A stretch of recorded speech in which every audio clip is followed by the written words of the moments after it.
Hello student, ये class DRT first year के लिए है जिसमें अपना सब्जेक्ट है रेडियोग्राफी फर्स्ट पोजीशनिंग। आज अपना टॉपिक है चेस्ट रेडियोग्राफी, यानी अपने चेस्ट की रेडियोग्राफी स्टार्ट करने जा रहे हैं।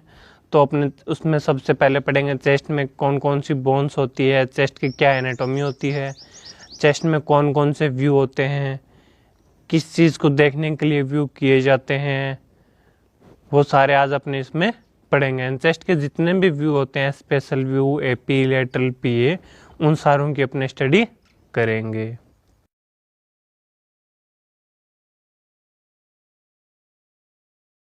सबसे पहले बात करते हैं अपने चेस्ट एनाटॉमी की। चेस्ट की एनाटॉमी क्या होगी? The thoracic cage is also called the chest cavity. जो अपना थोरेसिक केज होता है उसी को अपने क्या है, चेस्ट कैविटी बोलते हैं। थोरेसिक केज कौन सा होता है? जो अपने ये रिब्स के द्वारा बना हुआ केज होता है, इसको अपने थोरेसिक केज बोला जाता है। It consist of 12 pair of ribs. ये रिब्स के 12 पेयर से मिलके बना हुआ होता है। The ribs articulate posteriorly with thoracic vertebra and anteriorly with sternum। जो अपने रिब्स होती है वो पोस्टीरियरली thoracic vertebra से जुड़ी हुई होती है और एंटीरियरली स्टर्नम से जुड़ी हुई होती है। The thoracic cage contains the heart, lungs, great vessels, the esophagus and trachea। जो ये अपना thoracic cage होता है, इसके अंदर कौन कौन सी चीज़ें आती है? Heart, lungs, great vessels, oesophagus, trachea, ये सारे अपने क्या थोरेसिक केज में आती है।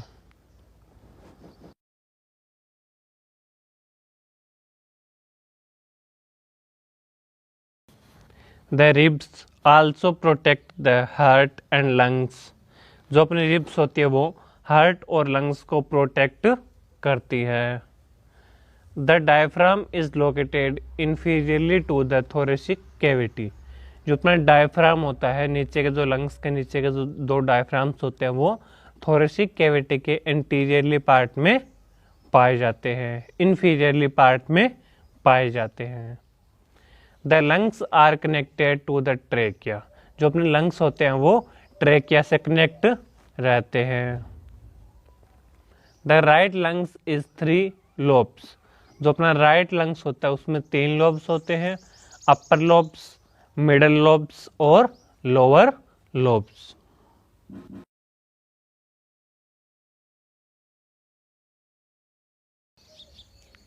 The left lungs is 2 lobes. और जो अपना लेफ्ट लंग होता है उसमें 2 लोब होते हैं, अपर लोब और लोअर लोब। उसमें 2 लोब कैसे होते हैं? क्योंकि उस साइड में अपना क्या है, हार्ट आता है, इसलिए लेफ्ट लंग में 2 लोब होंगे और राइट लंग में 3 लोब्स होते हैं।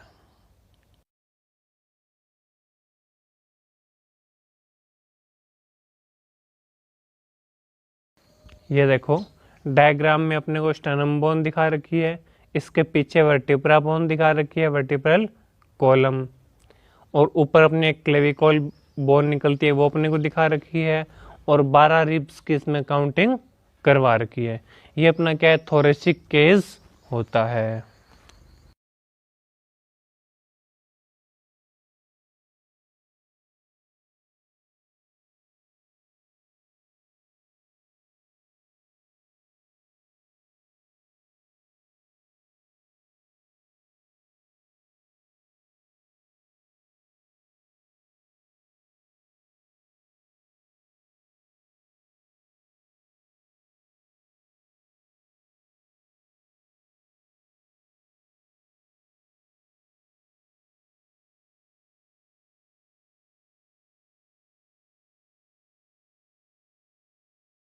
इसमें अपने को थोरेसिक केज एक ह्यूमन बॉडी के अंदर दिखाया गया है, जिसमें अपने को क्लेविकल बोन, वर्टिब्रा कॉलम और 12 पेयर रिब्स के, स्टर्नम बोन, ये सारी क्लियरली सीन हो रही है, जिसमें देखो अपने को वर्टिब्रा की काउंटिंग भी करवाई गई है। और पीछे से जो स्टार्ट होती है उसको अपने क्या बोलते हैं, T1, T2, T3, T4 thoracic vertebra या फिर डोर्सल वर्टिब्रा।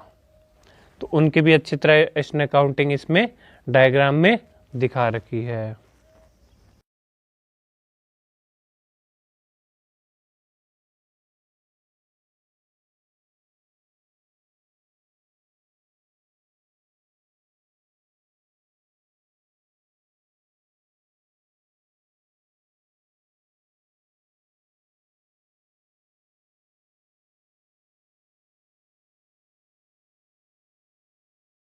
यहाँ आगे अपने बात करते हैं चेस्ट प्रिपरेशन की।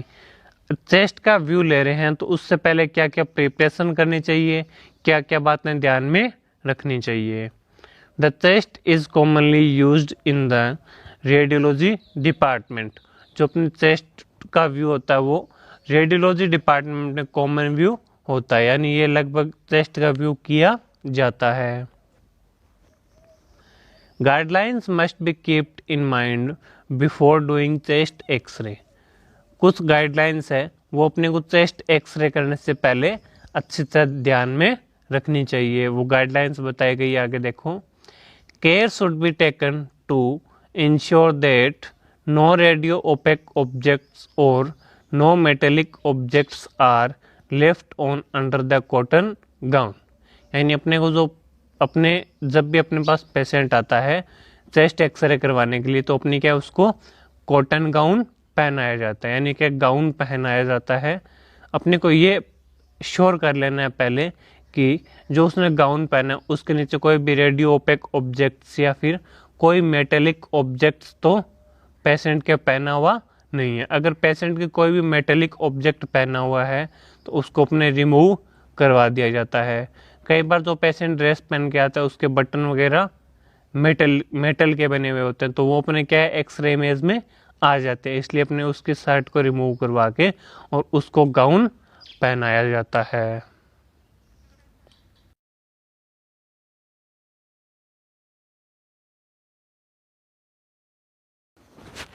To avoid blurring caused by respiratory movement, chest X-ray must be always taken on fully inspiration। जब अपने चेस्ट एक्सरे कर रहे हैं तो अपनी जो चेस्ट है वो क्या है मूवमेंट करती है, तो उस मूवमेंट से बचने के लिए अगर वो मूवमेंट करी तो क्या अपनी फिल्म में ब्लरिंग आ जाएगी। तो उस मूवमेंट से बचने के लिए अपने जो भी चेस्ट का एक्सरे लेते हैं वो फुली इंस्पायरेशन में लेते हैं। इंस्पायरेशन मतलब श्वास को फुल अंदर ले जाके और फिर ब्रीथ को होल्ड करवा के एक्सपोजर किया जाता है ताकि उसमें कोई मूवमेंट ना हो और अपनी जो भी ब्लरिंग हो रही है उससे अपने बच सकें। टू मिनिमाइज और reduce magnification of heart shadow, long focus film distance FFD is used 5 to 6 feet यानी कि 150 से 180 centimetre for all AP view erect position. जो अपने हार्ट की शैडो है वो मैग्निफिकेशन होती है उसको रिड्यूस कम करने के लिए या मिनिमाइज बिल्कुल कम करने के लिए अपने क्या करते हैं long focus to film distance लेते हैं। जो फोकस टू फिल्म डिस्टेंस होती है FFD उसको लॉन्ग रखते हैं। कितना? लगभग 5 से 6 फीट यानी 150 से 180 सेंटीमीटर तक अपने फोकस टू फिल्म डिस्टेंस रखी जाती है ताकि जो हार्ट की शैडो वो अपने को क्लियरली सीन हो जाए। और ये कंडीशन रहती है अपनी जब पेशेंट का अपने AP व्यू इरेक्ट पोजीशन में कर रहे हैं। अगर सुपाइन में करते हैं तो उसके लिए अपनी नॉर्मल जो डिस्टेंस रहती है वही होगी। If the patient can not stand in erect position due to any reason supine view is done in this case. FFD इज कीप्ड 120 सेंटीमीटर। मैंने आपको बताया था अगर पेशेंट क्या है अपने इरेक्ट व्यू में पेशेंट का व्यू ले रहे हैं AP पोजीशन, अगर इरेक्ट में पेशेंट खड़ा नहीं हो पा रहा है तो अपने क्या करेंगे कोई भी कंडीशन हो जिसके द्वारा पेशेंट खड़ा नहीं हो पा रहा है तब अपने पेशेंट को सुपाइन लेटा के उसका एक्सरे व्यू किया जाता है। यानी पेशेंट इरेक्ट में नहीं हो पा रहा है तो पेशेंट क्या मूवमेंट भी कर सकता है, हिल भी सकता है, तो अपनी इमेज खराब हो जाएगी, इसलिए अपने पेशेंट का सुपाइन पोजीशन में व्यू लेते हैं, यानी एपी सुपाइन व्यू लिया जाता है, जिसके अंदर अपनी फिल्म टू फोकस डिस्टेंस यानी F D focus to film distance कितनी रखी जाएगी, 120 centimetre. The centering point for the chest is normally 4/5 dorsal vertebra। जो अपना चेस्ट में नॉर्मल पॉइंट रहता है सेंटरिंग का, वो कौन सा रहता है, 4/5 डोर्सल वर्टिब्रा पे अपनी सेंटरिंग की जाती है। यानी चेस्ट का अपने क्या है, ज़्यादातर पीए व्यू किया जाता है। अपने पेशेंट सुपाइन में लेते हैं, यानी इरेक्ट पोजीशन में खड़ा नहीं हो पा रहा है, तो जब पेशेंट का सुपाइन व्यू ले रहे हैं तो पेशेंट का एपी व्यू लेते हैं, जिसमें अपने लगभग अपनी सेंटरिंग क्या है, चेस्ट के सभी व्यू में 4/5 डोर्सल वर्टिब्रा पे रखी जाती है।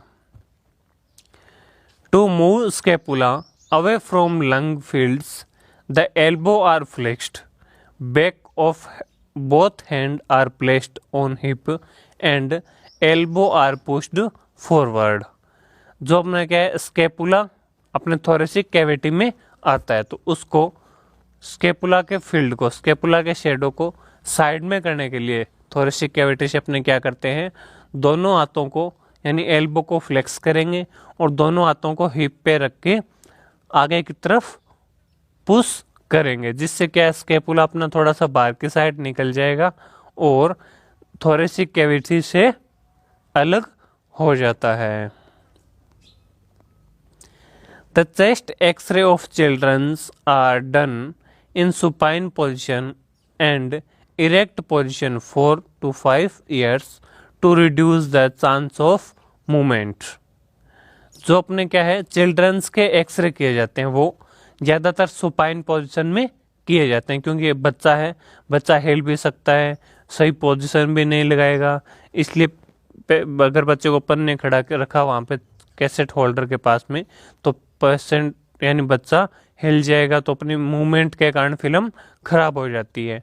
इसलिए ज़्यादातर बच्चों के एक्सरे क्या है, सुपाइन पोजीशन में किए जाते हैं। अगर बच्चा 4 से 5 साल का है, तो अगर इरेक्ट पोजीशन में सही खड़ा हो पा रहा है, तो उस कंडीशन में बच्चे का एक्सरे इरेक्ट पोजीशन में किया जाता है। नेक्स्ट आता है अपना the view of chest x ray.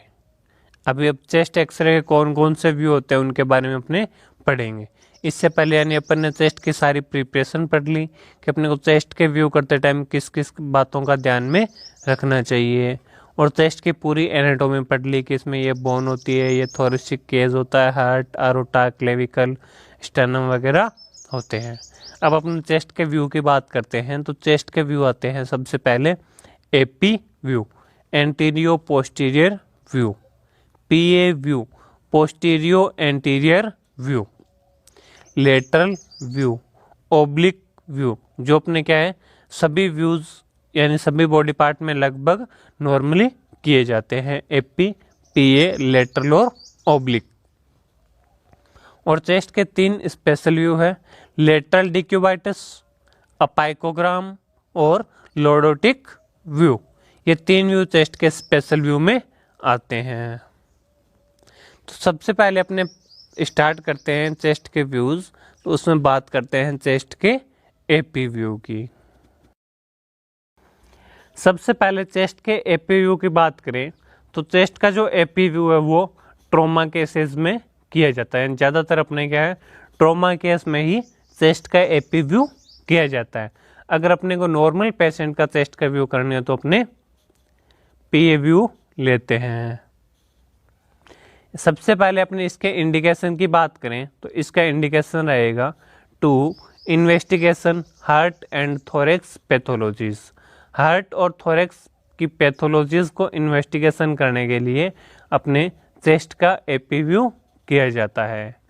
Cassette size, cassette size की बात करें तो कैसेट साइज अपना रहता है 14x17 या 12x15 में चेस्ट का एक्सरे किया जाता है।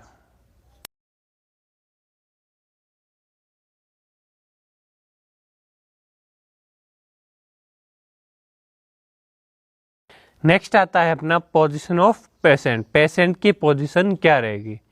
Patient stand erect facing to the tube with his back is contact with the cassette. जो पेशेंट का फेस है वो, यानी सबसे पहले पेशेंट इरेक्ट पोजीशन में खड़ा हो गया और उसके बाद पेशेंट का फेस है वो ट्यूब की तरफ रहेगा और पेशेंट की जो बैक है वो कैसेट के टच में रहती है। ये था अगर अपने पेशेंट का व्यू इरेक्ट पोजीशन में ले रहे हैं।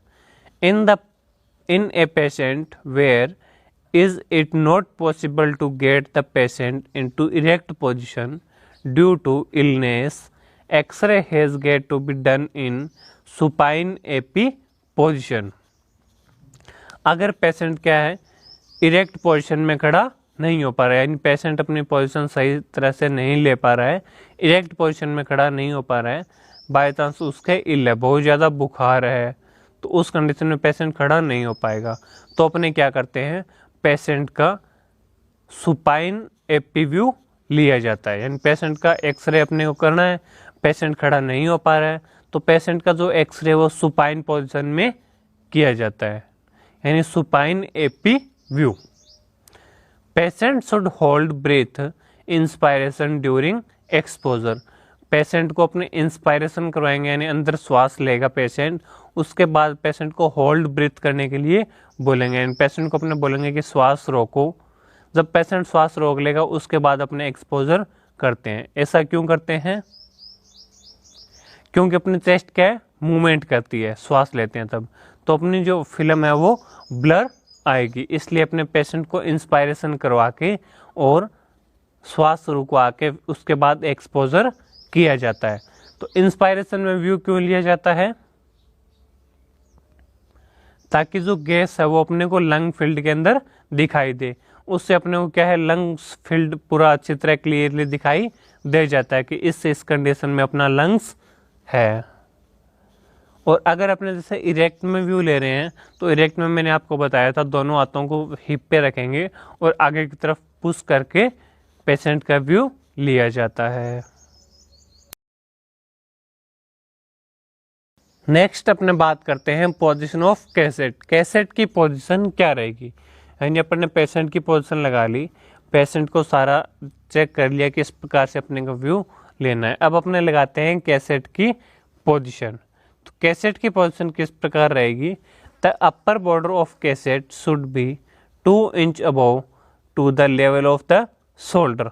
जो अपनी कैसेट की अपर बॉर्डर होती है उसको अपने शोल्डर के लेवल से 2 इंच ऊपर तक रखते हैं, ताकि अपना क्या है, उसमें शोल्डर भी इंक्लूड हो जाता है फिल्म में, और नीचे तक जहाँ तक अपनी कैसेट आती है डायफ्राम से नीचे तक वहाँ तक का व्यू क्लियरली आ जाएगा।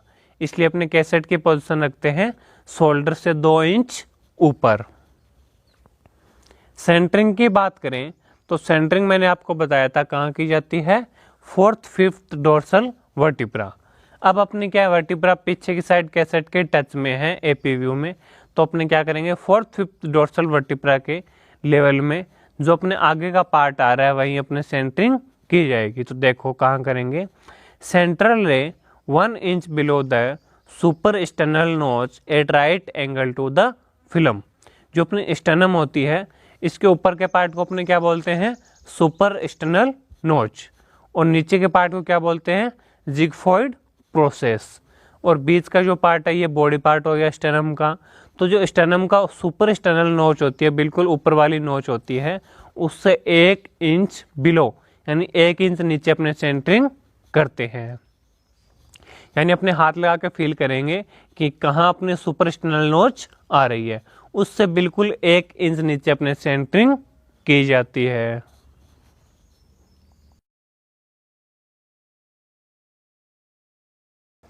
इसके बाद देखो अपने को एक डायग्राम दिखाया गया है जिसमें पेशेंट एपी व्यू में टेबल पर सुपाइन पोजीशन में लेटा हुआ है। जिसके बाद अपन ने कैसेट की पोजीशन लगा दी। कैसेट की पोजीशन कहाँ लगाई है, अपने शोल्डर जॉइंट से 2 इंच ऊपर। उसके बाद अपने सेंटरिंग कहाँ की हुई है, देखो जो अपने सुपर स्टर्नल नोच आती है उससे 1 इंच नीचे की तरफ सेंटरिंग की हुई है, और कहाँ अपना शोल्डर तक आ रहा है और नीचे डायफ्राम एंगल से नीचे तक का अपना व्यू आ रहा है। यानी इतना व्यू अपना कैसेट में आना चाहिए।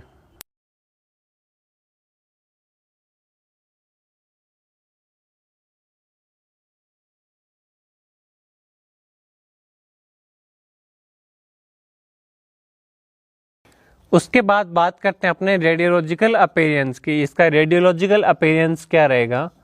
To shadow of lung fields are seen by either side of heart and आरोटा।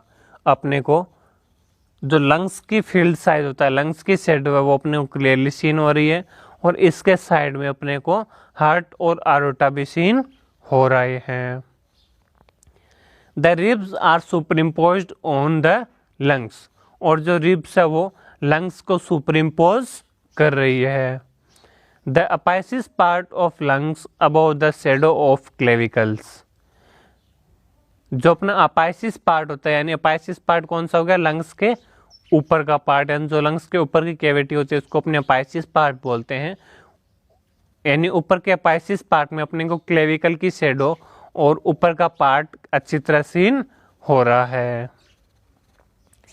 The outline of scapula and diaphragm are clearly scene.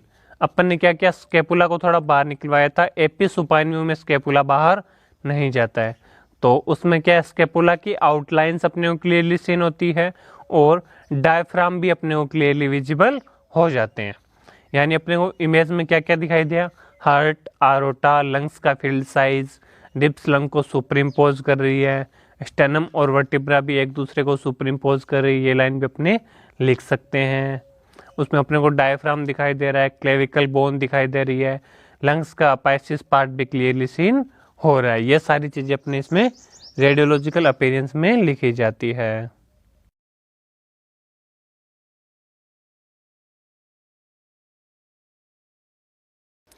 इसके बाद देखो एक चेस्ट एक्सरे की इमेज अपने को दिखाई गई है। उसके अंदर अपन ने क्या किया? इंस्पायरेशन करके एक्सपोजर किया था, यानी हवा अपने अंदर थी, अपने अंदर श्वास था, तो वो क्या है? देखो अपने को ब्लैक ब्लैक शेडो में दिखाई दे रहा है, जिससे अपने को लंग्स का फील्ड अच्छी तरह सीन हो रहा है। और लंग्स के ऊपर रिब्स सुपरइम्पोज अपने को दिखाई दे रही है, और अपने को स्टर्नम और वर्टिब्रा भी एक दूसरे के ऊपर सुपरइम्पोज दिखाई दे रही है। इसके बाद देखो अपने को ऊपर कॉलर बोन यानी क्लेविकल बोन भी सीन हो रही है। और नीचे अपने आते हैं तो नीचे अपने को लंग्स के नीचे डायफ्राम भी क्लियरली विजिबल हो रहे हैं। और जो लेफ्ट लंग के अंदर अपने को हल्का सा वाइट पार्ट दिखाई दे रहा है, ये कौन सा पार्ट है? अपना हार्ट एंड आरोटा, यानी हार्ट की शेडो अपने को यहाँ सीन हो रही है। ये सारा अपने को क्या है? एक्सरे इमेज में क्लियरली सीन हो जाता है।